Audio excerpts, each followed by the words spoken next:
বৈষম্যহীন গণতান্ত্রিক শিক্ষা ব্যবস্থা, সন্ত্রাস ও দখল দায়িত্বমুক্ত শিক্ষাঙ্গনের দাবিতে ঝিনাইদহে বিক্ষোভ মিছিল, মানববন্ধন ও সমাবেশ করেছে সমাজতান্ত্রিক ছাত্র ফ্রন্ট।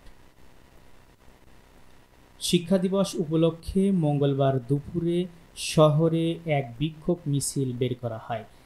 মিছিলকারীরা শহরের বিভিন্ন সড়ক ঘুরে পোস্ট অফিস মোড়ে এসে এক মানববন্ধন ও সংক্ষিপ্ত সমাবেশে মিলিত হয়।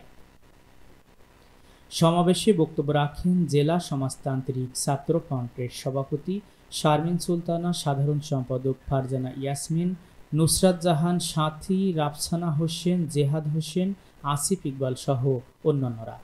সমাবেশে বক্তারা বলেন, ছাত্র জনতার অভ্যুত্থানের চেতনায় বৈষম্যহীন গণতান্ত্রিক শিক্ষা ব্যবস্থা প্রতিষ্ঠার সংগ্রাম বেগবান ও ছাত্র রাজনীতির আদর্শবাদী বিপ্লবী ধারাকে শক্তিশালী করার দাবি জানান।